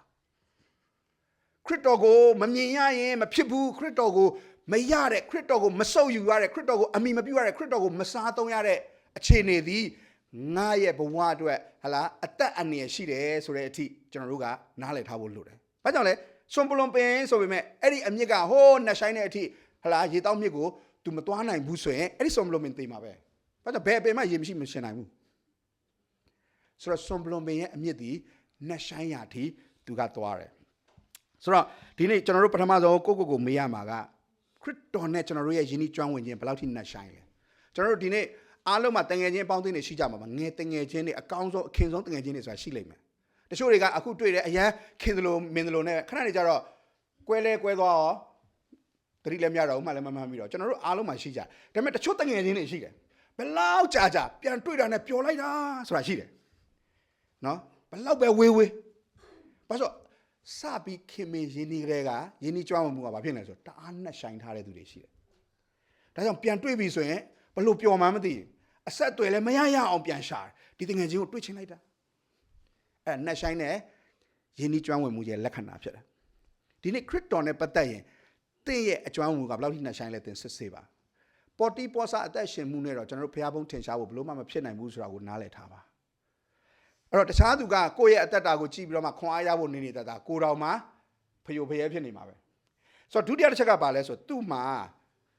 သူ့ရဲ့ပင်စီကရေတွေကိုသိုမီးနိုင်တဲ့ပင်စီမျိုးဖြစ်တယ်ထူးဆန်းတယ်နော်ဖျားလှုပ်ထားတာအဲ့ဒီကန္နာရထဲမှာ तू ကပေါက်တာဒါပေမဲ့ရေကိုစုပ်ပြီးရင်အဲ့ဒီရေဟာ तू ရေကိုစုပ်သမျှရေဟာအလားတမဖြစ်ဘဲနဲ့ तू ကဘာဖြစ်နေလဲဆိုရင်သူ့အထက်မှာအဲ့ဒီရေကိုသိုမီးထားနိုင်ဖို့အတွက်ဒီပင်စီဟာဖြစ်တည်နေတယ်ဆိုတော့ဒီပင်စီထဲမှာ तू ကရေပေါင်းများစွာကို तू စုပ်ယူသမျှရေတွေကို तू ကမတုံးသေးဘူးဆိုရင်အဲ့ဒါကို तू ကသိုမီးထားတယ် ဆိုခရစ်တော်ကိုကျွန်တော်တို့စားသုံးတယ်ခရစ်တော်ကိုအမိပြုတယ်ခရစ်တော်ကိုကျွန်တော်တို့ကဟလာတကယ်ပဲတောက်သုံးတယ်လို့ပြောတဲ့အခါမှာတောက်သုံးနေတဲ့တစ်ချိန်တည်းမှာကျွန်တော်တို့ကဘာလုပ်ရလဲဆိုတူမိခြင်းဆိုတာရှိရတယ်နှုတ်ကပတ်တော်ကိုကျွန်တော်ဒီနေ့လာခံယူတယ်ဒါကြောင့်ကျွန်တော်အမြဲတမ်းမြင်အဲ့ဒီဘက်ကဘာဟောလဲမှတ်မိလားဆိုတော့မှတ်မိဆိုအုံနောက်ကောင်းဖို့ပြောတာမဟုတ်စင်ကြင်မှုရှိဖို့ပြောတာစင်ကြင်ရင်ဘယ်တော့မှမမေ့ဘူးဒါပေမဲ့တချို့တွေဆိုရင်ဒီကနေထွက်တာလည်းမေ့တာပဲနော်အဲ့လိုမေ့တတ်တဲ့သူတွေဆိုရင်တင့်ကိုတက်တက်ပြောတယ်လို့ပဲမှတ်စွန်ပလွန်ပင်ဆိုတာပင်စီထဲမှာရေကိုတိုမီးနိုင်တဲ့အပင်မျိုးဖြစ်တယ်အဲ့တော့ဆာလန်ဆီယာကဘာပြောလဲဆိုရင်ကိုတော်ကိုမပြစ်မှားပဲ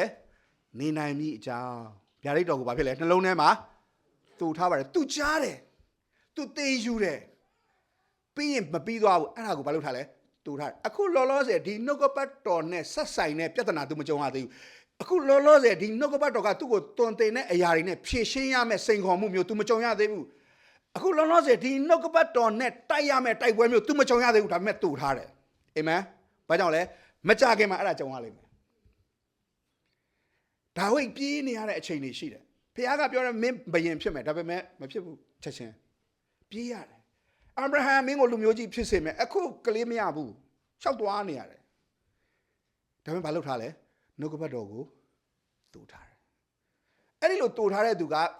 ဖခင်ပြောထားတော်လဲပြောထားတဲ့အတိုင်းချက်ချင်းဖြစ်မလာတဲ့အချိန်မှာဖခင်ကပြောတဲ့အတိုင်းမလုပ်ပါဘူးဆိုတဲ့အတွေ့အမျိုးဖြစ်မလာဘူးဖခင်စကားပြောထားရင်ပြည့်စုံချိန်ဘယ်တော့မှမရွေ့ဘူးဆိုင်းတော်လဲဘာဖြစ်လဲမျောလင်းတတ်တယ်နောက်မကြပဲအေကန်ရောက်မယ်ဆိုတာ तू စိတ်ချတတ်တယ်ဘယ်လိုလူမျိုးလဲနှုတ်ကပတ်တော်ကိုတူထားတဲ့သူဒီနေ့ကျွန်တော်တို့တော်တော်များများနှုတ်ကပတ်တော်တွေသင်တယ်ကျမ်းစာသင်တန်းတွေတက်တယ် conference တွေတက်တယ်ဟုတ်တော့မဟုတ်တော့အကုန်ရှောက်နားထောင်တယ်ပြီးရင်သွားမေးဘာမှမသိဘူးကဲတင်ချင်းပြောပါဆိုရင်တော့မှကဲတင်ချင်းပြောရင်သုံးချက်ပဲသူပြောယေရှုခရစ်တော်ငါ့အတွက်အသေးခံတယ်ယေရှုခရစ်တော်ငါ့အတွက်မြုပ်နှံသင်ကြတယ်ယေရှုခရစ်တော်ရှင်ပြန်ထားမယ်တယ်ပြီးပြီဒါပဲကျန်တာမသိတော့ကျန်တာကျမ်းပိုက်တွေပါလာပြီကျန်တာတမန်တရားနဲ့ဆိုင်နေဟလားတကယ်ကိုအရေးကြီးတဲ့အပိုင်းတွေပါလာပြီဆိုမပြောတတ်တော့အဲ့ဒါနဲ့ဟိုကထောက်ဒီကထောက်ရင်ဘာမှမဖြစ်တတ်တော့ဘာဖြစ်လို့လဲနှုတ်ကပတ်တော်ကိုမတူထားလို့ဖြစ်တယ်ကဲတင်ချင်းနဲ့ဆိုင်တဲ့နှုတ်ကပတ်တော်တော့မှကျွန်တော်တို့မတူထားရင်အသက်တာနဲ့ဆိုင်တဲ့နှုတ်ကပတ်တော်ဘလို့ကျွန်တော်တူထားမှာလဲမတူထားဘူးဆိုရင်ကျွန်တော်တို့ကပြဿနာတစ်ခုကြုံတိုင်းဖះကိုပြစ်မှားတဲ့သူတွေဖြစ်လာဟာဖះကငါ့ကိုဘာလို့ဒီလိုပေးတွေ့တာဖះကငါ့ကိုဘာလို့ဒီလိုရင်ဆိုင်ခိုင်းတာဖះကငါ့ကိုဘာလို့ဒီအခြေအနေတွေထဲတာတခါကျရင်ကိုယ့်အကူသွားတာတကယ်တော့ဖះမထဲအဲ့တော့ဖះနဲ့တွားလို့ကြုံရတဲ့သူကလည်းဖះကိုအဲ့လိုမေးခွန်းမထုတ်ဘူးရောသက်ဖះနဲ့တွားတယ်သူရောက်တဲ့အခြေအနေနဲ့ပတ်သက်ပြီးဖះကိုမေးခွန်းမထုတ်ဘူးဘာကြောင့်လဲသူပြောတဲ့စကားထဲမှာအဖြေပါတယ်ဖះကမင်းတို့ရှေ့မှာသူ့ကြံစီတွင်ငါ့ကိုပို့လိုက်တာဒါဝိဒ်ပြေးနေရတယ်ဖះကိုဘာလို့ပြေးနေရတာလဲဆိုတော့မေခွန်းမျိုးသူမထုတ်ဘူးဘာဖြစ်လို့လဲနှုတ်ကပတ်တော်ကိုသူထားသောကြောင့်စိန်ခေါ်မှုတွေကြုံတဲ့အခါပြဿနာတွေကြုံတဲ့အခါတိုက်ပွဲတွေကြုံတဲ့အခါဖះကိုမပြစ်မှာပဲသူ့မှာနေနိုင်တဲ့စိတ်ချမှုရှိတယ်အချိန်တိုင်းရင်ဖះစကားပြည့်စုံမှာပဲငါအနေနဲ့တော့နောက်ကျတယ်လို့ထင်တာဖះကနောက်မကျပါဘူးဖះစကားဆိုတာမပြည့်စုံပဲမနေဘူးလို့သူ့မှာယုံကြည်ခြင်းရှိတယ်ဘာဖြစ်လို့လဲရေကိုတူထားတော့အသက်တာဖြစ်တယ်သူ့ကိုအဲ့ဒီရေကပြန်ပြီးတော့မှအငွတ်ပြေစေတယ်သူ့ကိုသူတူထားတဲ့ဗျာဒိတ်တော်ကနှုတ်ကပတ်တော်ကပြန်ပြီးသူ့ကိုတည်ကြည်မှုကိုဖြစ်စေတယ်စိတ်ချမှုကိုဖြစ်စေတယ်ရဲရဲမှုကိုဖြစ်စေတယ်ယုံကြည်ခြင်းကိုဖြစ်စေတယ်စွန်ပလွန်ပင်ဟာရေကိုတူထားတော့ပင်ဖြစ်တယ်စွန်ပလွန်ပင်ကဲ့သို့သောယုံကြည်သူသည်နှုတ်ကပတ်တော်ကိုတူထားသောယုံကြည်သူဖြစ်တယ်နောက်တစ်ခုကဘာလဲဆိုတော့သူ့မှာဘာရှိလဲဆိုအပင်ရဲ့အရွက်တွေနော်သူ့ရဲ့အရွက်ကတဲ့ဒီလိုဖျောင်းကဲ့သို့သောအလွှာရှိတယ်အဲ့ဒီအလွှာကဘာကိုဖြစ်စေလဲဆိုရင်ねသူ့အပင်ကရေတွေအငွေ့ပြန်မသွားအောင်နော်ဘာကြောင့်ပူတာဟုတ်နော်ပူတယ်ဒီခန္ဓာရပူတယ်ပူတဲ့အချိန်မှာအဲ့ဒီအလွှာတွေကအငွေ့ပြန်မသွားအောင်နဲ့ဒီအပင်ကိုသူကကာကွယ်ထားပေးတယ်သူ့ရဲ့အရွက်တွေကဆိုတော့ဒီနေ့ကျွန်တော်တို့ရဲ့အသက်တာထဲမှာအပူရှိန်ကရောက်လာမှာပဲအပူတွေနော်ငွေကြေးအပူလားဟလားကျွန်တော်တို့ဘဝနဲ့ဆိုင်တဲ့အပူလားအိမ်တော်ကြီးနဲ့ဆိုင်တဲ့အပူလားသားသမီးနဲ့ဆိုင်တဲ့အပူလားအပူတွေတော့ရောက်လာလိမ့်မယ်ဒါပေမဲ့စွန်ပလွန်ပင်ကဲ့သို့သောယုံကြည်သူကအပူရောက်ပေမဲ့အပူရှိန်ရောက်ကြောင်းကိုမသိတဲ့သူဖြစ်တယ်အာမင်အပူရှိန်မရောက်တာမဟုတ်ဘူးနော်ရောက်တယ်ဒါပေမဲ့သူ့မှာအဲ့ဒီ ဖခင်ရဲ့နှုတ်ကပတ်တော်ဖခင်ရဲ့ဂျေဇုတော်ဖခင်ရဲ့ဝိညာဉ်တော်ရဲ့လမ်းပြခြင်းဆိုတဲ့အလွှာကသူ့ကိုကွယ်ကာထားတဲ့အတွက်အပူချိန်တွေရောက်ပေမဲ့လည်းအဲ့ဒီထဲမှာနှုတ်ကပတ်တော်ကအငွေ့ပြန်မသွားဘူးနော်အဲ့လိုဂျေဇုတော်ကိုမခေါ်လုံးဝိညာဉ်တော်လမ်းပြခြင်းနောက်ကိုမလိုက်တမန်တရားကိုမဝန်ခံတဲ့အသက်တာကအဲ့ဒီအလွှာပြောင်းနေတဲ့သူနဲ့တူတယ်နည်းနည်းလေးအပူချိန်ရောက်တာနဲ့တမန်တရားတွေအငွေ့ပြန်သွားပြဿနာကြုံပြီဆိုကျွန်တော်ခေါင်းထဲပါအရင်ဝင်လာတယ်ဘုရားစကားကဘာလဲမဝင်လာဘူးဟာဘယ်လိုလုပ်ကြမလဲပြာရခန့်နေပြီနှုတ်ကပတ်တော်တွေဘာဖြစ်ကုန်လဲအငွေ့ပြန်သွားကျွန်တော်ခံယူထားတဲ့တမန်တရားတွေအငွေ့ပြန်ကုန်အဲ့တော့အဲ့ဒီလိုတမန်တရားအငွေ့ပြန်သွားတဲ့သူရဲ့လက္ခဏာပါဆိုပြဿနာကြုံရင်ကိုနီကိုလန်နဲ့ရှင်းပြတယ်လောကနီလန်နဲ့ရှင်းတယ်ဇာတိနီလန်နဲ့ရှင်းပြတယ်ဖျားနီလန်နဲ့သူမရှင်းတော့ဖျားနီလန်နဲ့မရင်ဆိုင်တော့အကျဉ်းသားတွေမှာအဲ့လိုလူတွေအများကြီးရှိတယ်ပြဿနာတွေကိုကိုနီကိုလန်နဲ့ရှင်းပြီးနောက်ဆုံးပို့ပြီးတော့မှဒုက္ခရောက်တဲ့သူတွေရှိတယ်ဆိုတော့အရွက်ဒီလေပူသောအချိန်မရောက်ယောက်ျောင်းကိုမသိအောင်ဘာလို့ပေးထားဆိုကာကွယ်ထားပေးတယ်အဲ့ဒီလိုပူသောအချိန်ယောက်ျောင်းကိုမသိအောင်ကာကွယ်ထားပေးတယ်ဂျေဇုတော်ဝိညာဉ်တော်ရဲ့လမ်းပြခြင်းတမန်တရားကိုဝန်ခံခြင်းအသက်တာဟာ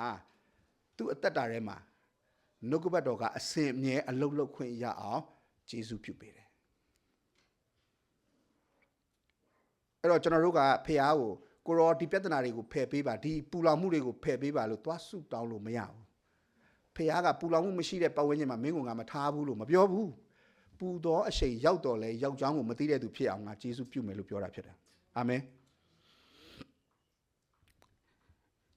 အဲ့တော့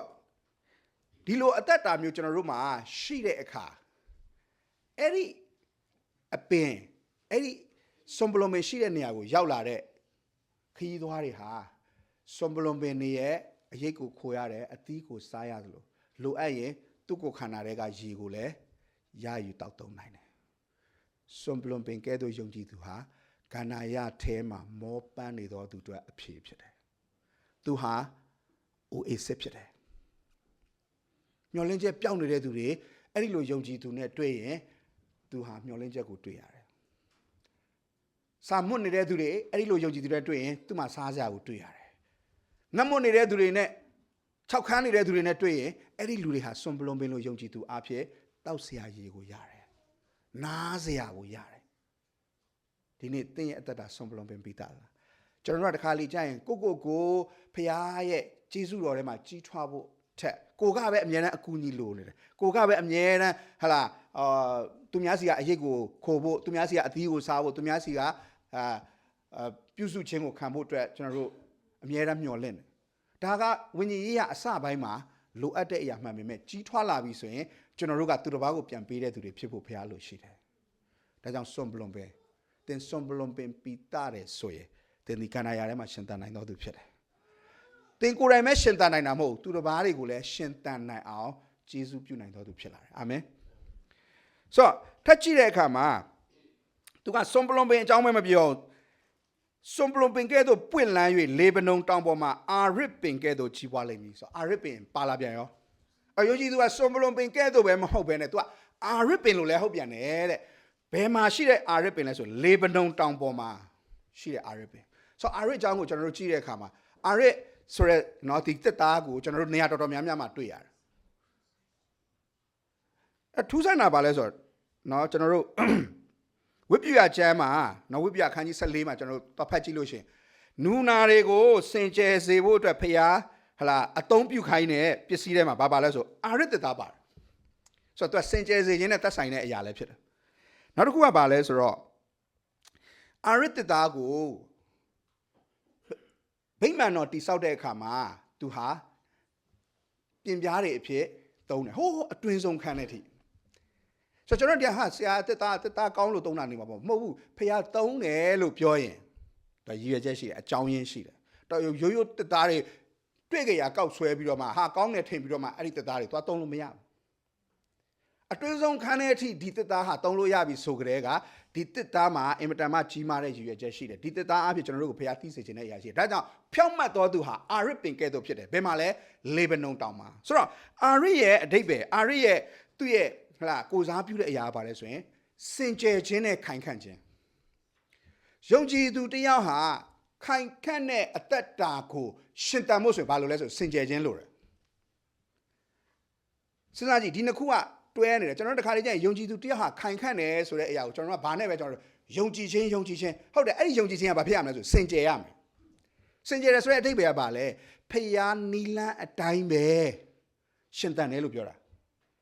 လောကရဲ့နီလန်းနဲ့မရှင်သန်ဘူးကိုယ့်ရဲ့အတွေးခေါ်နဲ့မရှင်သန်ဘူးဖျားစကားနဲ့အညီရှင်သန်တဲ့အသက်တာအဲ့ဒီအရာအဖြစ်တိဆောက်ခြင်းကိုခံတဲ့အတွက်သူဟာခိုင်ခန့်တယ်ဆိုတော့ဒီတစ်သားသည်ဗိမာန်တော်မှာလည်းတုံးတယ်ပြီးရင်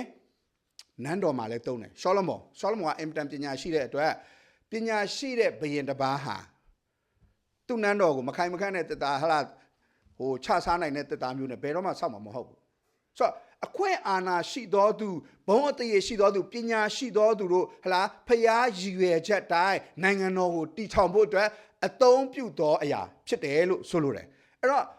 ့တင်းရဲ့အသက်တာကစစ်မှန်တဲ့ခိုင်ခန့်ခြင်းရှိဖို့ဆိုရင်ဘာအဖြစ်တင်ဟာခိုင်ခန့်ရမလဲဆိုစင်ကြယ်ခြင်းအဖြစ်ခိုင်ခန့်ရမှာ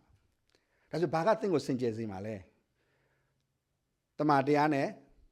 ဝိညာဉ်တော်ဖြစ်တယ်ဆိုတော့တမန်တရားမရှိဘဲနဲ့တင်းမှာစင်ကြယ်ခြင်းမရှိနိုင်ဝိညာဉ်တော်မမဆဘဲနဲ့လည်းအဲ့တမန်တရားကိုတင်းမရှင်းနိုင်ဘူးဒါဆိုရင်ဝိညာဉ်တော်မမဆဘဲနဲ့တမန်တရားကိုမခံယူဘဲနဲ့တင်းဟာစင်ကြယ်တဲ့အသက်တာကိုအသက်မရှင်နိုင်တဲ့အတွက်တင်းဟာခိုင်ခန့်တဲ့ယုံကြည်ခြင်းအသက်တာရှိတယ်လို့ပြောလို့မရတော့ဘူး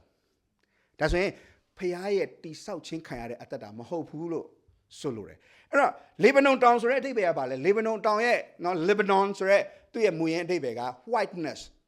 အဖြူရောင်ရှိခြင်းလို့အဓိပ္ပာယ်ရတယ်သူ့ရဲ့မူရင်းသူ့ရဲ့ root meaning ကိုတွားကြည့်တဲ့အခါမှာဘာလဲဆိုရင်စင်ကြယ်စေခြင်းတဲ့ to be purified စင်ကြယ်စေခြင်းဆိုတော့လေဗနုန်တောင်ကဘာကိုကိုစားပြုလဲဝိညာဉ်တော်နဲ့တမန်တရားကိုပဲကိုစားပြုတယ်ဒီနေ့ကျွန်တော်တို့တစ်နေ့အချိန်တွေဖြတ်တန်းကြတဲ့အခါမှာတမန်တရားနဲ့တင့်အတွေးတွေတင်းရဲ့စိတ်နှလုံးတွေကိုဘယ်လောက်ထိအချိန်ပေးလဲတဲ့တနေ့တွေဘာတွေတွေးလဲဝိညာဉ်တော်ကျွန်တော်ကိုတွန်းတင်ပါတမန်တရားကိုနားလဲစေပါကိုရောနီလန်တိုင်းကျွန်တော်တွေးတတ်ဖို့ကိုရောနီလန်တိုင်းကျွန်တော်ခံစားတတ်ဖို့ကိုရောနီလန်တိုင်းကျွန်တော်ဆုံးဖြတ်ချက်တွေချတတ်ဖို့ကိုရောနီလန်တိုင်းကျွန်တော်အလိုဆန္ဒတွေဟာကိုရောနဲ့တစ်ထက်တည်းဖြစ်ဖို့ကိုရောမှားစားပါတမန်တရားကိုတွန်းတင်ပါလို့သင်ဘယ်နှနာရီအချိန်ပေးလဲ